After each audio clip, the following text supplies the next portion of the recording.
Ipswich Town have never had a £5 million player or a £10 million player or a £15 million player. We think they might now have a £20 million player. This is Blue Monday, an Ipswich Town podcast.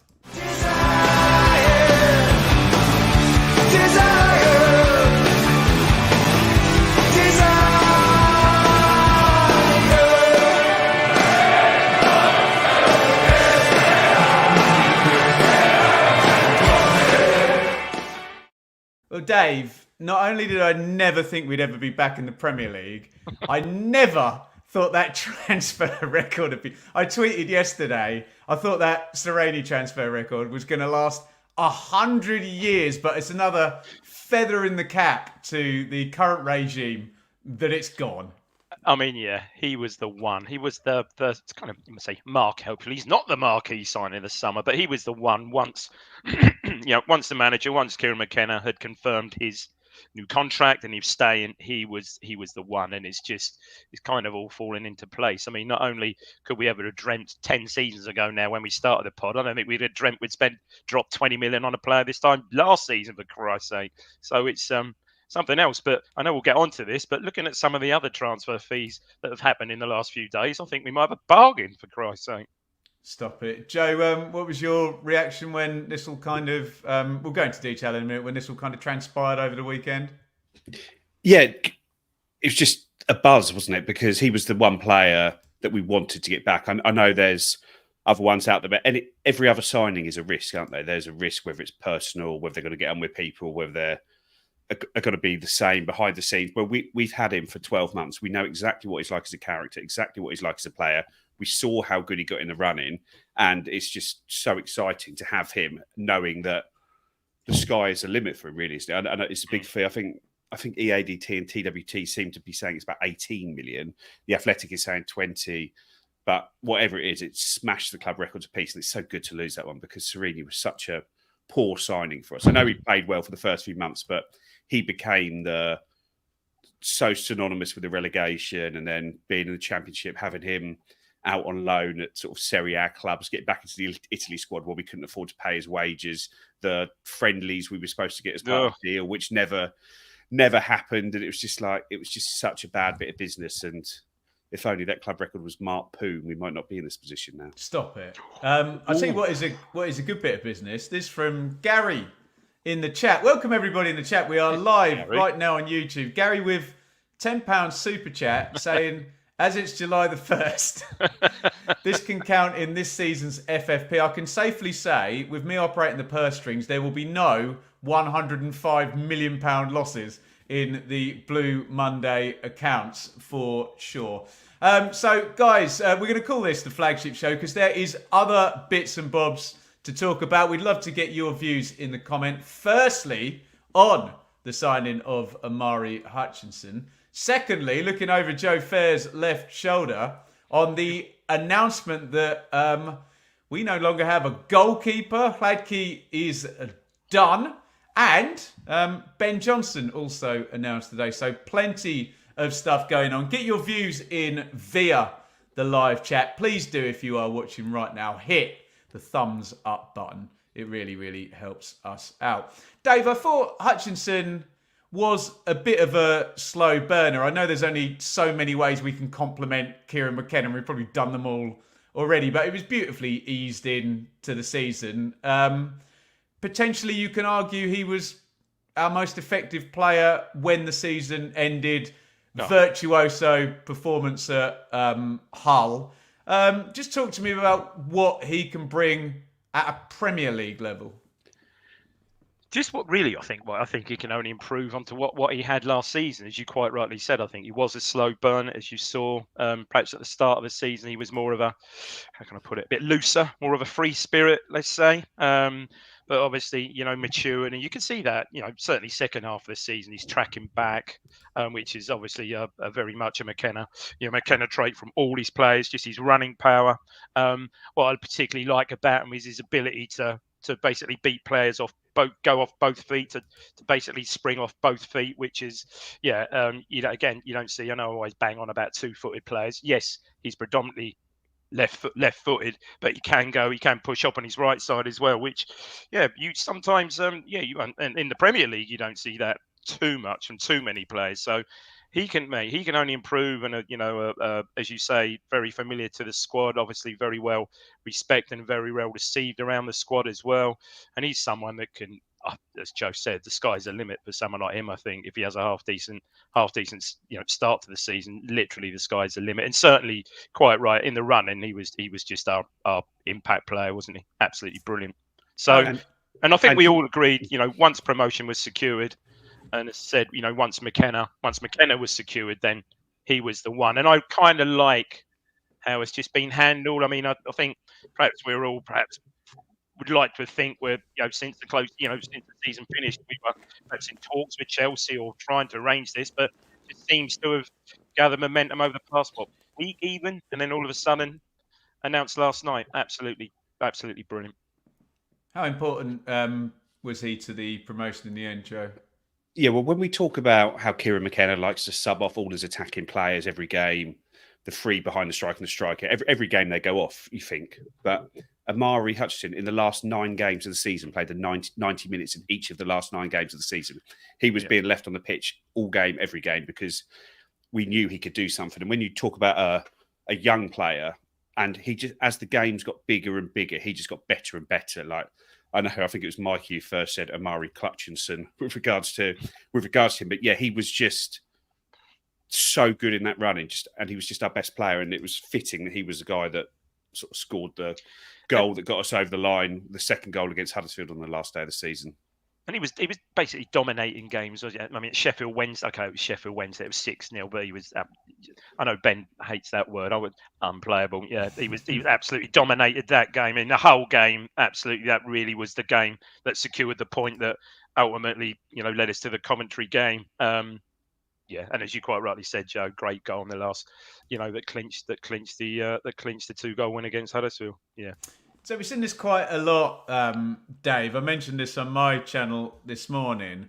Part of the ridiculous cliff edges and gaps between the Premier League and the Championship means, I remember Joe and I discussing this actually at the start of the season, means most teams get promoted with at least a player that they couldn't afford to sign that they've loaned in.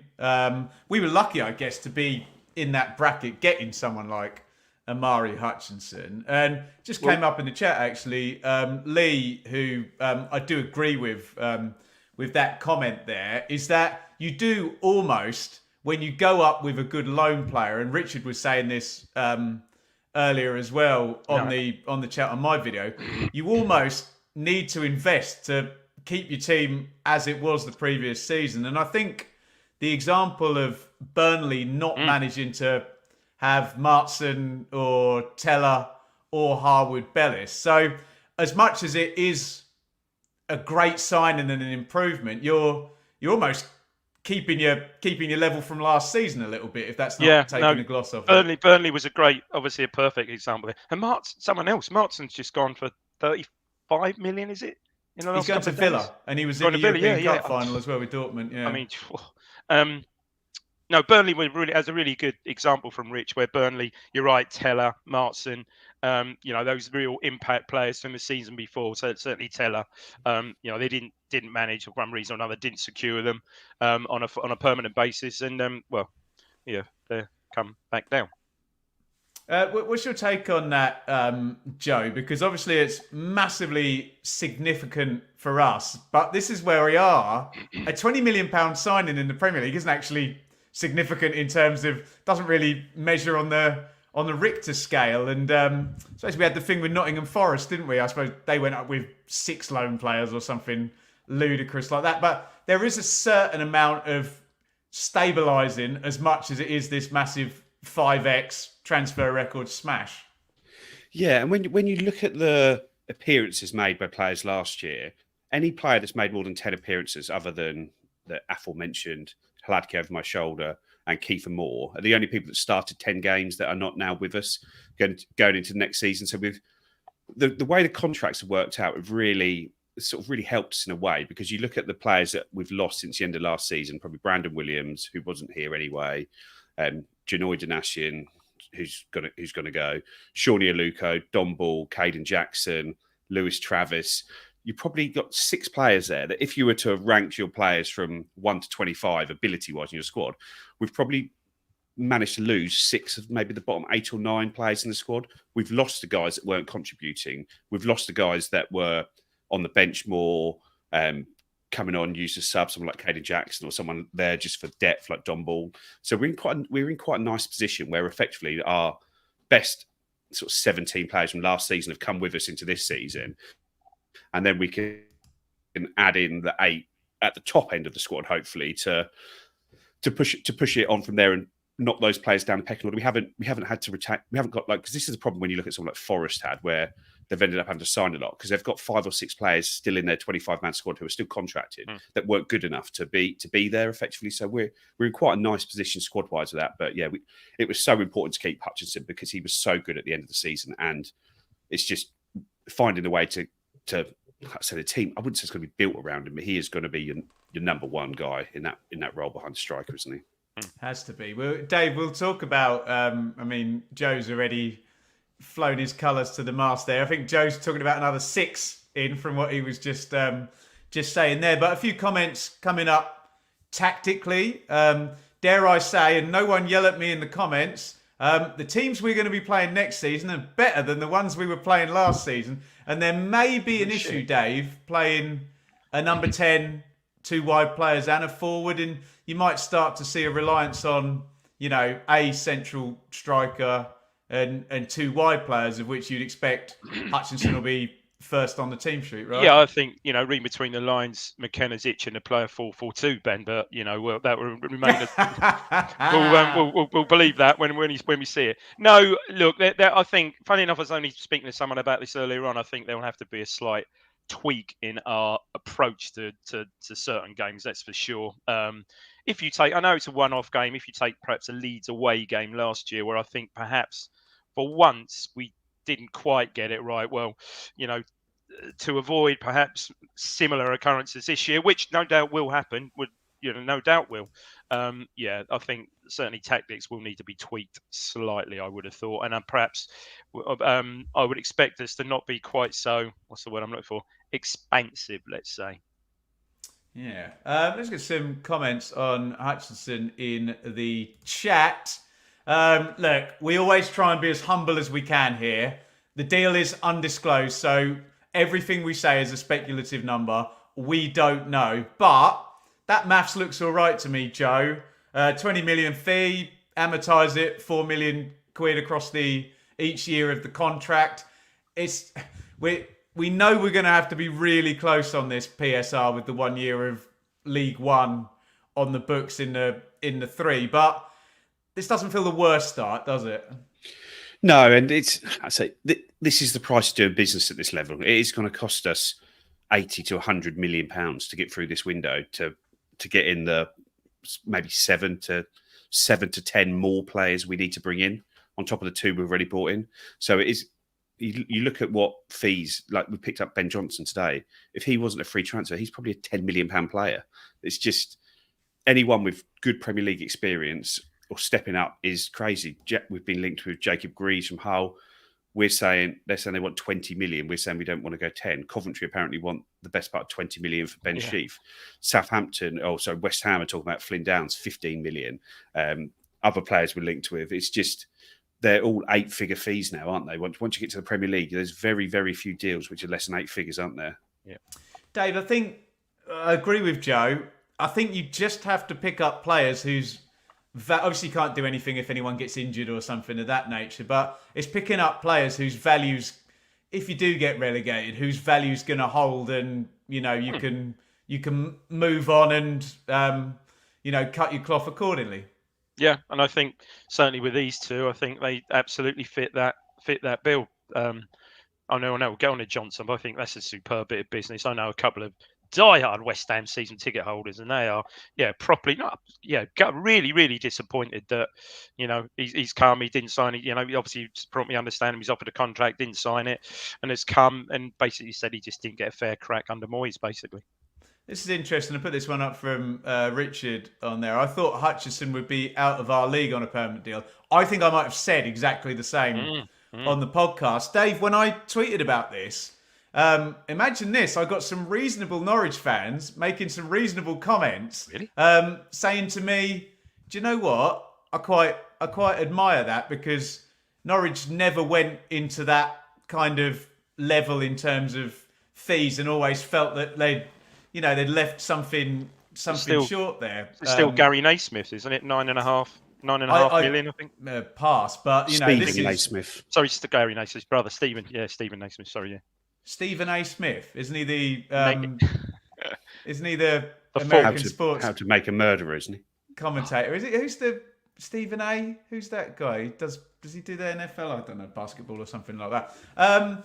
But it is a sign of intent. We spoke and already compared the Luton kind of prudent 5 million tops, build yourself an EFL star team, basically. The Nottingham Forest, we don't care if we breach FFP, we'll take the points deduction and go for it. Or, you saw Sheffield United last year. They did sign Archer and Hamer, but they were kind of the only two at the big fee. So, do you agree with Richard that you thought he might have been out of our league? And does this kind of set the level above, say, what Luton or maybe Norwich did? I'd say so, because when you look at the end of the season, he's apparently taken by Stuttgart into their director's box to watch their final Bundesliga game of the season. Just say quick thank you to Marty there, Joe. Oh, thanks, Marty. Yeah, and we look forward to these as well. So I'm glad you guys like to listen to us because we like to talk. So it's all good. We love to. Carry on, Joe. Sorry. Yeah, and so Stuttgart were trying to wine and dine him there, and they're playing Champions League football next season. They came second in the Bundesliga, above Bayern Munich. And so this is the teams we're up against. And obviously there's one big elephant in the room with regards to this, and it was Kieran McKenna staying. Because if Kieran McKenna doesn't stay, Omari Hutchison doesn't sign, there's zero chance of that happening because he knew how much Kieran McKenna got out of him. And look, I'm right. Sorry, Stephen A. Smith is an analyst on ESPN. Thank you, Richard Howenstein. Carry on, Joe. Yeah, and he tried... Dave did the partridge gift then, if you're listening on audio. Yeah, so everyone's against him, but Kieran McKenna, like when you looked at his message when he left the club in the summer, it just... Obviously, it's thanks to the fans, thanks to the club, thanks to everyone, but it's like special thanks to Kieran McKenna for what he's basically done for my career. He's made his career, hasn't he, at this stage? And I know it takes hard work from Omari Hudson's side, so he's not been given it. He's earned it, but basically Kieran McKenna has turned him into this fantastic footballer who's worth 20 million, who's just picked up a 5-year contract probably on 50 grand a week. So he now has the opportunity to be anything he wants to be, really, now, isn't he? If he puts together a season, which doesn't sound insane, of like 8 goals and 9 assists for us in the Premier League this season, this time next year he's worth 60 million quid, and he's going big. He's still... It's going to take a bit of time for me to process these Premier League numbers. He's not even a... I'm he an doesn't EFL even count guy. against the squad limit this year. He's still an under 21 player, so he doesn't even count in the 25-man squad this season. He was born on the same day as Cameron Humphreys. He's so young. You're right, Joe. The guy's ceiling is frightening, and honestly, he could go anywhere. He really Let's could. just round this out on Omari Hutchinson. Dave, what do you think, just in terms of the narrative, what does this say? July the 1st, you've 5 extra transfer record. You've brought in a real hot young prospect. It does fill me with a little bit of confidence. Ben, everybody, for the every next 2 supporter, months. and it should do. Every single supporter. I mean, and fair, props to Mark Ashton. Yeah, we didn't really know what went on behind the scenes with the McKenna, with the McKenna shenanigans of a month, 6 weeks ago, even now probably. But he secured that one, and now they've managed to secure, which everyone hoped for. Then number one would be our number one target this season for a club record. 1st of July, hits the ground running straight into pre-season days. Just, yeah. Can I just say, Elliot has just mentioned the design of boot bags. I've got to say the platinum silver hair was beautiful, wasn't it, in the photo shoot? That worked for me, I have to say. So, yeah. Just brilliant, and it's 1st of July. It's just set the tone really for the season, I think. Last word on Omari Hutchinson for you, Joe. Well, hopefully the first word of many on him this season. Yep, I can't wait to see what his ceiling is. It's got to be our most exciting signing for, well, forever, years-wise, isn't it? Signing a player like this on the way up. Basically, he'll be, if he wanted to be, he'll be an England under-21 international. I know he's obviously got some international bits to sort out with regards to England and Jamaica, but no, he is, as well, I say, it's as good a signing as we're going to make this summer. Best signing since Paul Mariner. Speaking of the best signing since Paul Mariner, Dave, if you could just point right down below you, you will see we've been signed ourselves. We're now in partnership with the wonderful people at Atwell's. Dave doesn't realise he's mirrored. There you go, he's got it. Atwell's solicitors. And Richard's assured me I'm not allowed to do a Stuart Atwell VAR joke every time we do the Atwell's plugs. We're going to be collaborating with Atwell's all season, which we're so excited about. All yours for wills, probate, property law, employment law, business law, atwells.com. And hopefully that partnership's going to be a really, really good one for the podcast. And I can see Dave still amazed that our silly little bedroom podcast now has solicitors sponsoring it, and we're so grateful to the wonderful people over at Atwell's. 20% off legal advice. We'll see what we can do for you. Of course, you can't do a Stuart Atwell joke. They want the information. Stop it! And I live up Luton way. I could be accused of being a Luton fan. Right, let's dive straight in then. This is a bit of a bittersweet one. We'll do Ben Johnson in a minute. Johnson. Vaclav Hladky, Joe, he's gone. What a bizarre ITFC career, and it's over. Yeah, I'm really, really gutted about it. I loved watching him last year. He was such a good keeper for us last season, such an important player. And I think towards the end of the season, there was maybe some rewriting of how his season had gone, because I thought he was fantastic for us throughout the whole season, and the way he played took our game to a totally different level to what it had been at. And yeah, I'm gutted. Like my son's crying because of it, because he loved him. And it's just, I think that we've sort of said how all this team that we've built is such a special team, and when the players leave, it's going to be really disappointing to see them go. But ultimately, normally when you see a player go, yeah, we've lost like Don Ball and Caden Jackson this summer, but that's because we've outgrown them. They weren't good enough to play. And so generally you either sell players when they're not good enough to keep up with you, or you sell players when they're too good for you to keep up with, so they go the other way. There's very rarely do you lose just a regular player who plays every single game, who is just not being able to agree a contract. And we don't know that in a sort of machinations of the deal, whether it's he wanted too much money, the club weren't offering enough, they've come to an impasse.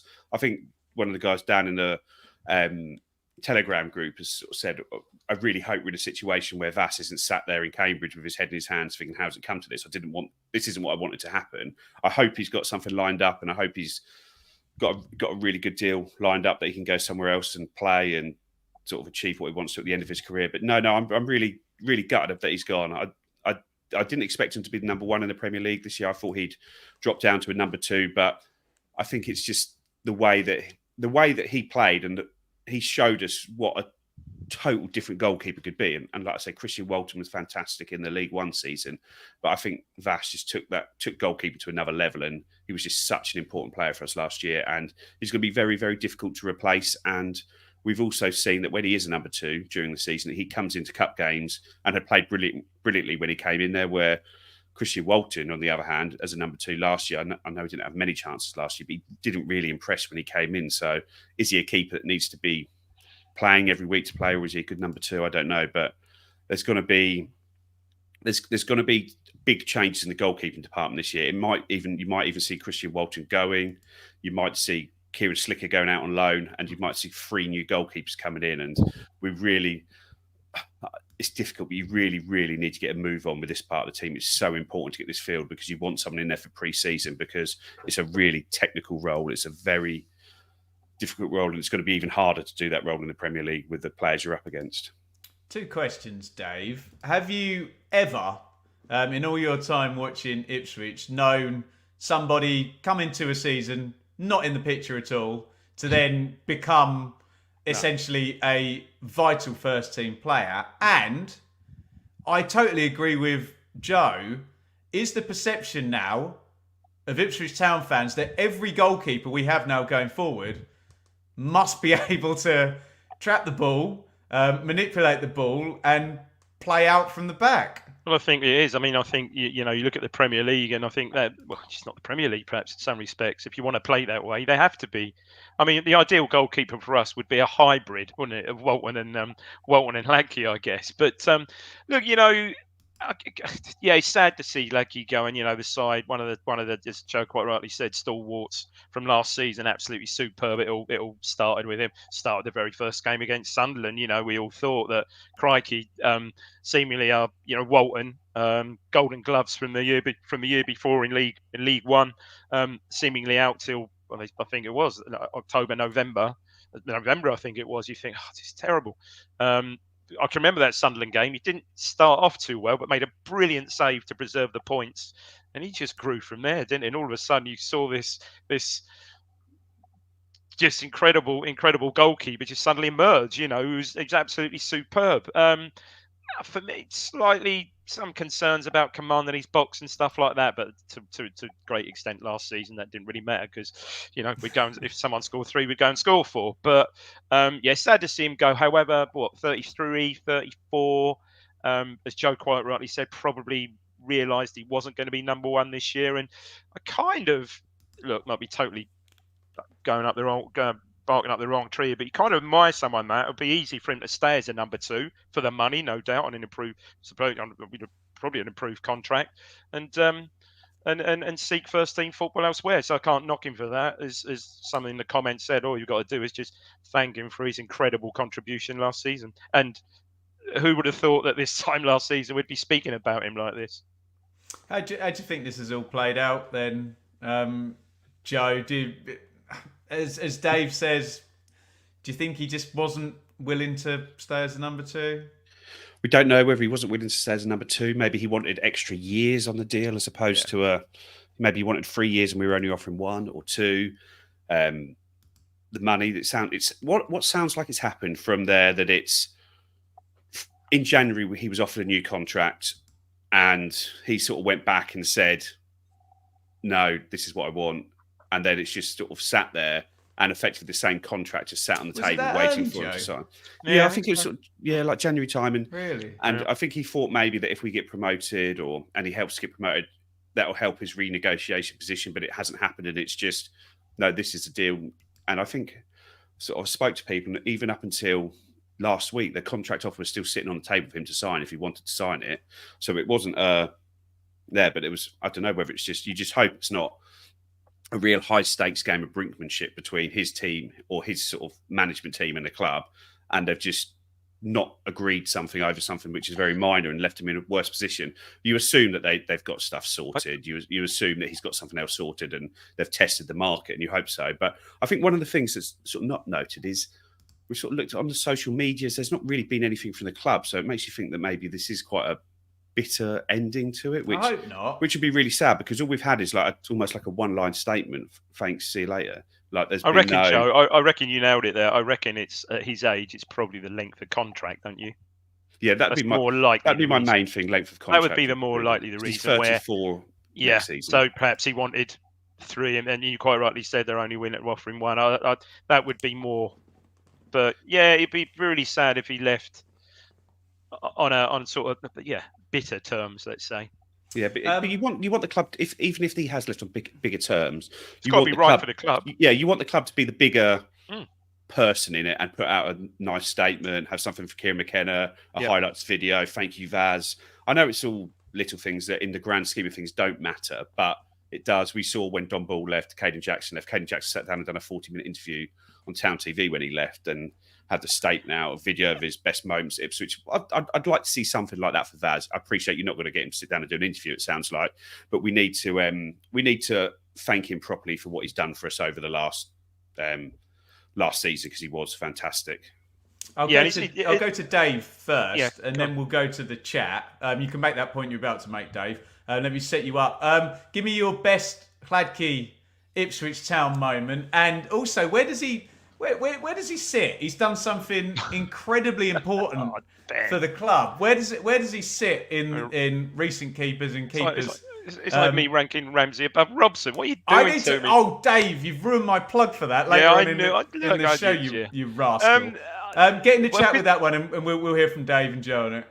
Yeah, I mean, look, he was part of the team that virtually achieved the impossible, but no one foresaw. So he was part of that team from last season. 96 points. Highlights for me. The double save against Middlesbrough was just ridiculous, wasn't it? The first save and then Plymouth at home, three one-on-ones or something. God, Coventry away. How that? Yeah, so many moments. I've seen one or two comments that, there was one or two comments certainly from Sky and stuff that perhaps some of his position on some of the long range goals scored against us was a bit suspect. But I think that's been a bit harsh. He was just an absolute revelation, as Joe quite rightly said. How we played out from the back was just so essential, so important to our overall game last season. Joe, and can you dive in? Where are you putting him amongst recent goalkeepers? I don't know, but best moments, and I think like Crunch put it in the comments there, but the two Middlesbrough games sum him up. Away at Middlesbrough, where he's standing over by the touchline and brings down 50-yard ball, just traps it and moves forward. Yeah, and then at home against Middlesbrough, the double save. I thought the save from Spence was better, but the one from Harry Clark, Matt Clark it was, wasn't it? Yeah. Getting my Ipswich Clark boys mixed up. Yeah. But so the touch away at Middlesbrough and the save at home to Middlesbrough, two massive moments against the same opposition. But the players, I'd say, the keepers I'd put him up with, like Richard Wright is my favourite Ipswich keeper. He was brilliant for us. I'd say he got into the England team when he was in the Championship, effectively. But other than that, I'd put him all the way up there with Davis, Bielkowski, those two. I'd put him in with those two now, and probably just because of the way he played, I'd put him above those because I think that I enjoyed watching him more. I loved Bart's saves. I loved sort of how solid Davis was, but just being part of the team he was part of last year, which probably other than finishing 5th in the Premier League, it's probably the best season I've seen us have as an Ipswich fan, and he was just such a key part to that, such an enjoyable player to watch, so different to anything we've seen at Portman Road before, and just, great. So I'd put him up there as my second favourite Ipswich goalkeeper. Not second best, second favourite. Can you imagine Richard Wright playing in this team, pinging left foot balls left, right and centre? My God. He got good distance. I always thought his technique was a bit suspect when he used to kind of move off to the right. I stood behind many a Richard Wright clips. Dave, before you finish your thought, guys, tell me in the chat, for a goalkeeper of a reasonable age, and that can be a bit older when it's a keeper because they play for years, don't they? To do what we want them to do in the Premier League, how much does that cost in this transfer market? Because I think there's going to be a lot of digits on it. Let me know your thoughts. Sorry, continue, Dave. Completely lost my thread now, mate. Lost my thread. What were we talking about? What was Planky leaving, Richard Wright's goal kick technique. Yeah, okay. And where does he stand? Yeah, I kind of get where Joe's coming from there. Yeah, in recent goalkeepers, he's certainly up there, isn't he? And yeah, I'd put him on a level. Certainly, I'd put him above Bart. I really like Kelvin Davis. Was a worldy goalkeeper though, wasn't he? Christ Almighty. So yeah, I'd put him somewhere between perhaps Davis, who I really liked, and Bart, I think. I can answer that one. James Trafford was 16 million, I think. So. Yeah, Gavin Bazzuno was similar the year before, wasn't he? Yeah. Yeah, there you go. Plenty of numbers going in the chat there. Thank you for your beautiful support in the chat and your great opinions. We'll go to some Q&A after David and Joe have spoken about Canadian sprinter Ben Johnson, because that joke's not going to get old at all. You can still follow our NordVPN promo. Link in the description. I've got no jokes for that one, other than all our games are going to be on TV, but I don't know why you'd want a NordVPN in that situation. And Joe Fairs, ladies and gentlemen, is a model. Because look what he's wearing. Get involved with new Blue Monday merchandise with the new logo on. We love seeing you guys supporting the channel wearing that. Some people, they say, I don't like to do a super chat, Dave. I want to get more bang for my buck. I want to get something when I donate to the pod. So grab yourself some Blue Monday merch. Right. Who wants to go first then? Ben Johnson in from West Ham, Dave. First thoughts on that. Get your thoughts in the chat, please. Yeah, I think I mentioned it briefly before. Yeah, all good again. I think we were, again, sort of roughly come out of the blue. I think first mentioned maybe a couple of weeks ago. I may have missed something before then. But obviously quite well thought of at West Ham. Supposedly, reportedly offered a new contract. Turned that down to come here. Rated, as I said earlier, quite highly. A couple of my West Ham fans really rate him highly. Didn't really get a fair crack of the whip under Moyes, especially last season. He preferred Soufal, I think, in that position, that right back position. But said he's quite versatile. Said he's equally as comfortable, though not naturally left-footed. Whether I heard that before, playing left back also, and also perhaps on in the back four as well. So. Yeah, all good. 24, sort of sporadic West Ham career. I looked at his sort of appearances and in the season since he made his debut, 14, 20, 17, 14. I think there was some hamstring injuries at the start of his career. Well, certainly just as he broke into the first team. Good pedigree, 10 England under-21 appearances. Yeah, all good. And as Joe quite said, something like that. Well, with that Premier League experience, still only 24. Yeah, he'd be another potentially eight-figure signing, wouldn't he? If you're paying a fee for him, I guess. So, what do you think his role is in this squad? Because Dave's kind of mentioned a right back primarily, possibly a central midfielder has been tried. We've been told, and then you would imagine that player could play if we did need a three at the back. Could play on the right hand side of that and be really decent on the ball as well, Joe. Yeah, I think primarily he's going to be a right back, and when you look at the way Harry Clark plays a position as well, it seems. I think they've always. I forgot, Joe, how much I bloody love Harry Clark. I just needed to see a picture of him today, and my heart felt full. And I've interrupted you so many times today, Joe. Continue. And I know we liked how Arsenal play, and when you look at the role sort of Ben White plays for Arsenal, sort of that right back hybrid, sort of half back, centre back role, and I think he's going to be perfect for that role. Like I say, Dave sort of mentioned his pedigree. England under-21s, he was part of the squad when they won the European Championships there. He was part of the West Ham team and squad that won the Conference League.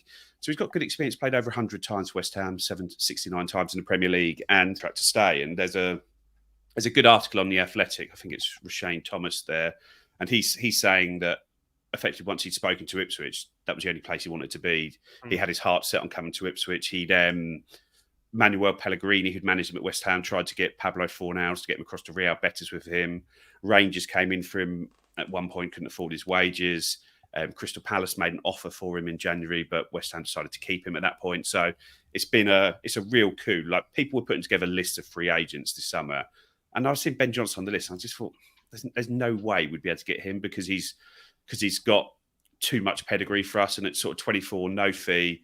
I say he's a £10 million player, isn't he? If he comes in and does what we all hope he will do and what everyone else under this coaching team has done effectively, he's going to become a really top player and start pushing back up the league effectively. And yeah, it's a real coup when you see a lot of the comments from West Ham fans. I'm not saying they're crying about him leaving, but I think there's. But you love one that's come through from 17 years. Yeah, but I think there's a sort of genuine upset that he hasn't been given an opportunity in sort of league seasons where they haven't really had a huge amount to play for that they wanted to see. Same thing happened with Dejan Garner when he went on loan to West Brom and they just didn't want to keep him, did they? Yeah, and you looked last season, they finished nowhere in the league.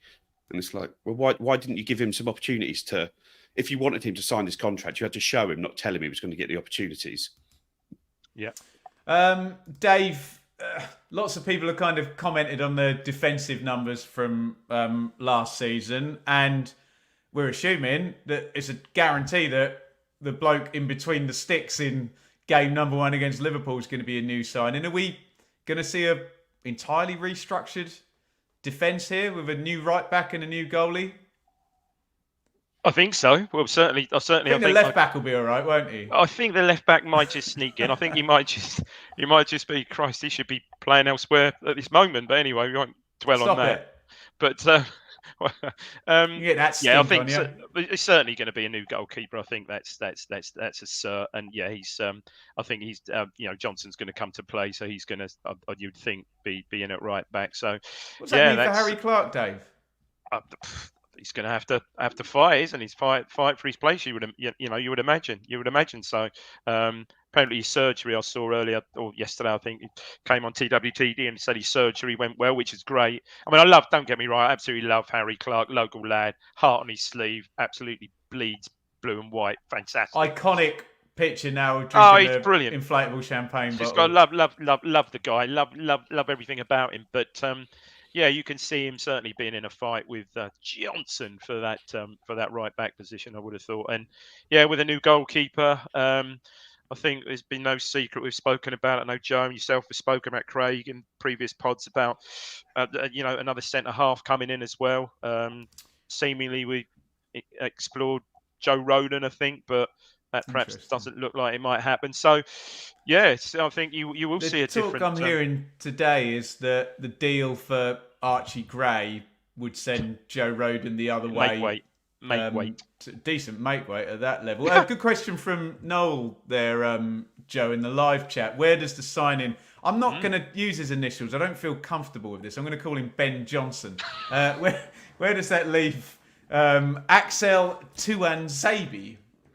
I never thought Axel Tuanzebe looked a natural fit at right back. I think he did really well there, but I think it was more his footballing ability got him out of that hole effectively that he sometimes got in there. He didn't offer the attacking thrust we needed, but did really well there for the end of the season. Harry Clark was struggling with obviously the Achilles injury, so yeah, did brilliant and sort of couldn't be faulted in that regard. But all I'd say is if Brandon Williams was not AWOL for the second half of the season, I'd imagine it would have been Brandon Williams playing right back, not Axel Tuanzebe. So what I'd expect to see is Axel Tuanzebe to move across to be sort of in the centre-back rotation there. So you've got, let's say you're going to have Harry Clark and Ben Johnson as the right backs, and then you've got to go in the middle where you've got Edmondson, Burgess, Tuanzebe and Wolfenden, and you're probably going to add one more to that. Jacob Greaves is the one we're being linked with, and then you've got Leif Davis at left back that will need someone to back him up. But yeah, so that's what I'd say would be my guess would happen to him. And there was apparently interest in Tuanzebe in January. Maybe he's one that you try and sell on for a fee because you don't know if he's going to step up to the Premier League centrally because Wolfenden was being preferred over him at that stage last year. We don't really know, but I'd expect to see him make a real play to play centrally. Yeah, and also Joe with a full pre-season, hopefully under his belt as well. Could see a totally different. When I say different player, I thought he did really well last in the running, didn't he, at right back? But yeah. Let's go to some Q&A. Get your questions in for Joe and Dave. Quick couple of plugs. Controversy ahoy! Dave had to switch his YouTube comments off and his phone off for a week after the ranking of Ipswich Town managers on the channel. Dave, are you coming back? Can I say, I think 99.9% of folk were very complimentary about that, Ben. Actually, and 103% of statistics are made up on the spot, Dave. It was you inciting the listeners. I went on TalkSport on you, to ridicule me. But it's a good show, and no, it was good. Enjoyed that. People love to hear Dave talk about Ipswich Town history, and it was a great kind of double-header. Check that show out. Keep your questions coming in the chat while I am filling here. Hopefully, we're going to have some more transfers to talk about. Hopefully, we're going to have some kit launches and all of that good stuff. But let's go to some questions. We'll try and keep the podcast quickly, Ben. I am through the summer. Joe, if we go into sort of squad stuff, I did just put something together today. It's not going to come up on the screen, but just what we're looking at transfer-wise, what I think. And basically, at the moment, we've got two goalkeepers, Walton and Slicker. Slicker sounds as though he's going to be going out on loan, so we're going to need at least two in there, maybe even three if Walton goes. I think right back is covered. Left back, we've got Davis with Cam Humphreys currently backing him up, but I think he's one we'd want to get out on loan. So we're going to need a backup for Davis. Four centre-backs. Do I need to write these down, or are you going to say the number? I'm just saying them at the moment. So we've got Edmondson, Wolfenden, Burgess and Tuanzebe at centre-back. I think we'll go for one more in there. It seems like we're going for their central midfield. We've got 3, Morsey, Taylor and Luongo. I think we'll go one more in there. Right winger, we've really only got one with Burns. Right 10, we've got sort of Chaplin and Hutchinson. Left 10, we've got Broadhead and Harness. So that's sort of 5 players sitting behind the striker. I think we're going to want at least another 2 in there because they are the difference makers. And then up front, we've got Hurst and Ali Al-Hamidi. So at the moment, we've got 18 senior players. We've got 7 spaces left in the squad, which I'd imagine will be a goalkeeper, a left back, a centre midfielder, a right winger, another number 10, and a striker. And then I'd say on top of that, you've probably got Christian Walton, Kieran Slicker, George Edmondson, Marcus Harness, Ali Al-Hamidi. Those 5 players are potentially where you're going to see 1 in, 1 out. So I'd say we're going to end up sort of 9 signings plus whatever happens with those 5. Ali Al-Hamidi's been linked heavily with Oxford on loan, so maybe that makes it 10. Slicker's going to go out on loan, it said, so that makes it 11. So I think we're going to be somewhere around there, and then it just depends on what we do with Walton, Harness and Edmondson, who are probably the 3 players most at risk, who played the least last year. Well put, Joe. And Joe. Yeah, in terms of raising money and FFP, we might need to be a bit clever with some of these if there's 7 spots need to be filled. And what was the deal, Dave, with the loan players? Is it you can only take 2 in the Premier League? Is that right? I think that's right, isn't it? 2 domestic loans, domestic and ones, yeah. You can have other ones from foreign leagues. I don't think there's actually any limit on foreign leagues, but I think you'd only have 5 in your match day squad. But I've struggled to find any information on that. But yes, it's 2 domestic. But that loans. would be a They good can't way be of from the filling same those club. positions, Joe, wouldn't it? Yeah, I'd imagine we'll use those 2. Maybe Jeremy Sarmiento again. Ooh, yes, please. Yes, please. I think Cruncher. I think Joe's answered that with Edmondson potentially going to be one of the ones. Yeah, no, I think out. he will, because I think he'll want to play, and he's not going to play enough games next year. So I think he'll want to play. I think he's got a year left of his contract, and if he could find a good move to a Championship club, I think he would take it.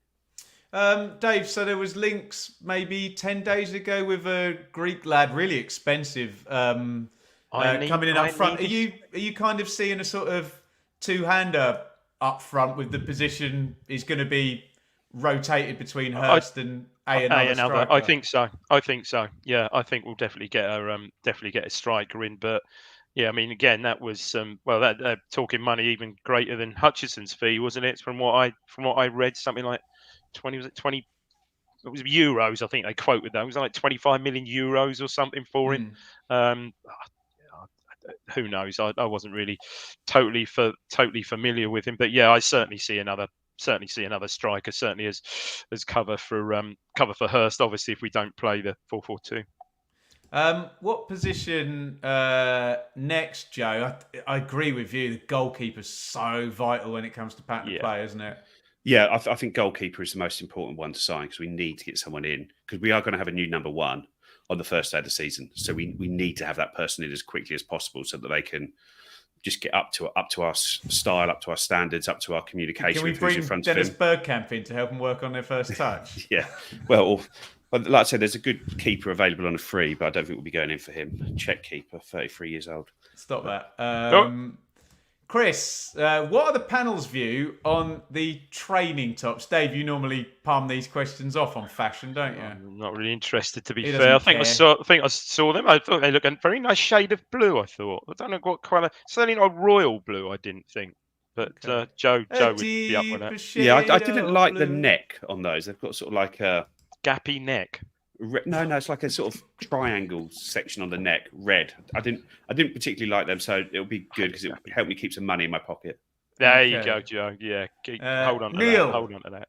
O'Hare from Coventry. Anyone? I mean, if Joe's just talking about if you want to fill a front wide position for we understand a free transfer isn't a free transfer, and the signing on fee goes onto the I like him onto the books, but. That'd work, wouldn't it, Joe? He's a bit different, anyhow. I do like him. I mean, you must have seen plenty of him, Ben. I have, yeah. Joe? He doesn't have a massive end product, does he? I don't find. So he sort of looks pretty, but I think we'd probably need a little bit more in that final third. I think you want someone that, because we're not going to get as many chances to attack as we do currently. So you want someone that is maybe more clinical in front of goal or better at finding a player. So he's not one that I'd be mega keen on. Okay, where am I scrolling down here? Lots of we're all on the transfer links here. Hellfire Mike, Flynn Downs. I'll just say the words Flynn Downs. I'd love to have him back, Dave, but I know it splits a bit of opinion. No, I would. On the evidence I saw from him last season, I know you can't generally go by one game, but he had a very not many did got the better. I thought of Morsey certainly at Portman Road, and I think he perhaps just about did in that game, which said something. We all spoke about the levels that Morsey was playing at last season, particularly second half of last season. So just judging by that, I would love to see him back, but sadly, not unlikely. I think, isn't it? Also, please go back into the archives to check out David Diamond's match report from Ipswich Birmingham in 2017, where he very accurately called what would happen in Flynn Downs' career after just one game. It was a great shout, although all remember is Andre Dessel got a horrible injury in that game. And what did I say? What might have been, you were did I say he's very complimentary. Yeah. You said he was going to go to where Barcelona? did he go? Where did he go, Joe? I can't even remember where he went. It was Swansea. Swansea. And then West Ham. I actually said, I can see that boy ending up at Southampton via Swansea and West Ham. Yeah, so I remember that now. How much are we going to pay for a number 9, Joe? Or can we get a good one on loan? Well, could this be our transfer record broken again for a Stop number 9? It! That's a definite points deduction, Joe. Come on. Could we break the transfer window twice? Their transfer record twice this window. I think we might. The fees talked about for Fotis Ioannidis was of that level. So I love the way me and Dave called him the Greek lad. Yeah. Joe's gone in full with the pronunciation correct. Big Greek lad up front. Get the big Greek lag in up front. He's going to be a new cult hero. I don't know what that means. What do you think of the supposed leaked dossier? What does that mean? Is that in the Sun? Am I allowed to read that out? Yeah, in the Sun, Alan Nixon reported that our transfer dossier had been leaked for the summer, and it was reported. And basically, you read through it, and it says we're looking for a centre back, ideally English speaking, has worked under an English coach before. That's for all the players. And it just went through the list of positions we're targeting and the types of players we want, athletic. I don't think there was anything in there which was particularly difficult to know. I think if the Blue Monday team put together a dossier, we'd probably come up with something similar. And it sounds like this had been sent around a lot of scouts, a lot of agencies, so it's not a top secret. The way it said, like, we've got hold of Ipswich's transfer dossier makes it sound like it's a... He's got to sell Patreon subscriptions, Joe, hasn't he? This went into the Sun, though. Into the newspapers, paper. Then. Yeah, so I don't think there's anything really to worry about there. It basically said the profile of players we liked and positions we're looking for. There wasn't anything that controversial or difficult in there, so I think we're okay. Let's scroll down a little bit. I don't want to miss people's questions. I'm not going to be able to read them all out. Greaves from Hull. I mean... It's an interesting one, isn't it, Dave? It's your old left-footed English centre-back, left-sided centre-back premium. And, yeah, Joe's right, Dave. A Championship club paying Hull for Greaves pay this much. A Premier League club, it just goes up by maybe even double, doesn't it? Yeah, it does. I mean, again, a good age, a nice, obviously very good player, very well thought of player. And, again, a player who, with you'd think, a very high ceiling. So... Yeah, I mean, I think it's reportedly, as Joe I think referred to earlier, that perhaps we're valuing closer to 10 million, and they're holding out for some potentially looking at something closer to 20 million. Again, that is the difference. There's the kind of Championship Premier League imbalance, isn't it? But I suppose the argument is Harvey Bellis was 23 million, wasn't he? Certainly a player that would fit our profile. Yeah, I mean, again, someone you've seen a lot of. Yeah.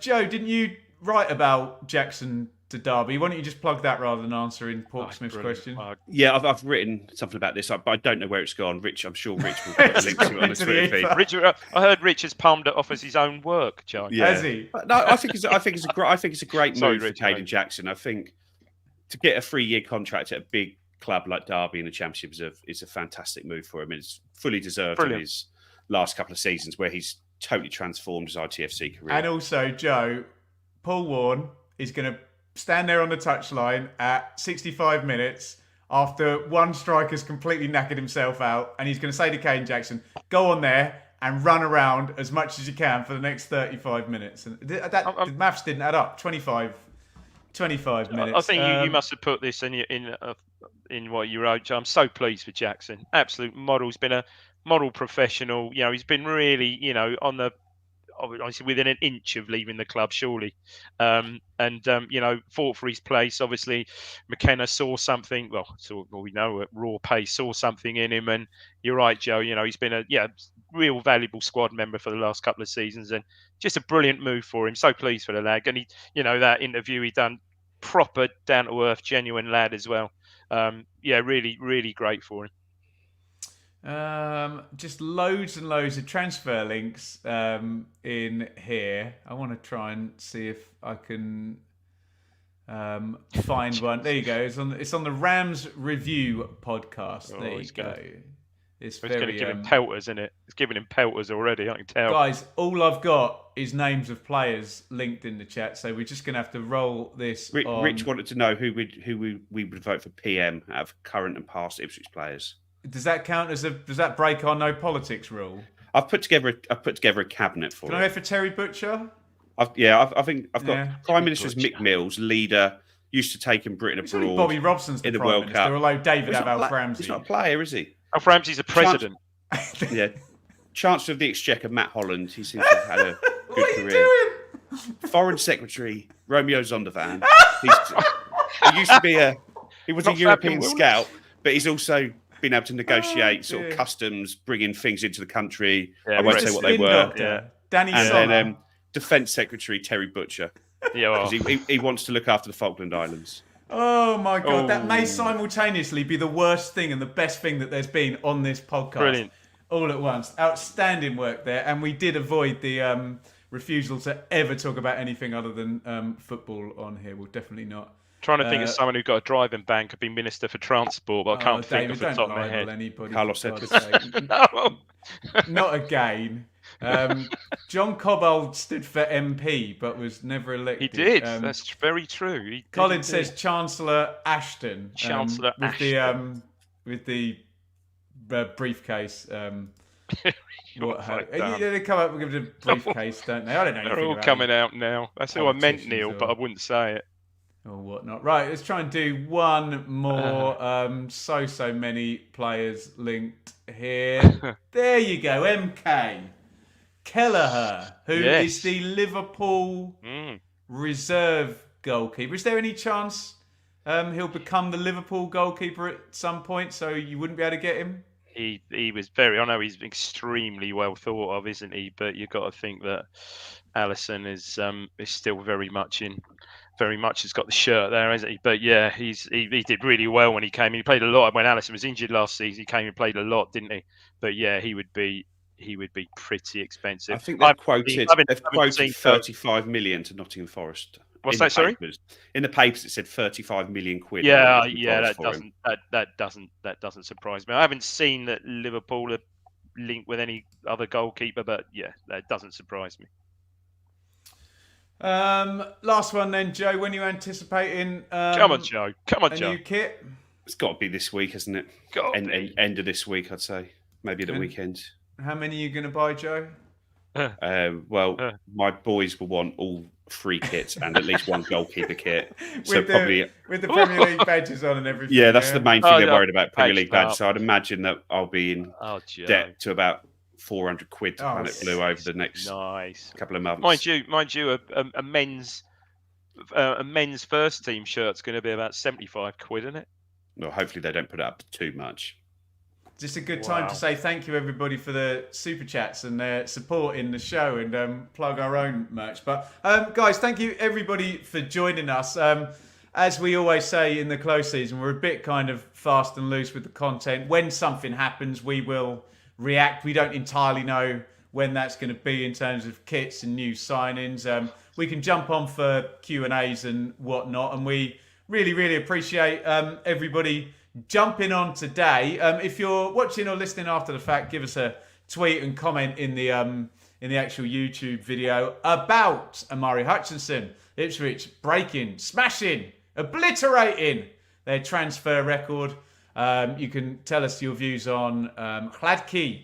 He's gone, and what his legacy is going to be after a sensational season last year, and the arrival of Ben Johnson. Please do head over and disagree with David Diamond about his top ranking Ipswich Town managers of all time. Last word, Joe, from you, my friend. Goodbye, VAS. Thanks for everything. Oh, Dan, that's made me emotional because I know how much you love him. Dave, last word from you. Yeah, just quickly, I think we'll just obviously come Thursday evening, people will be forgetting all about election night fever when we sign the big Greek lad.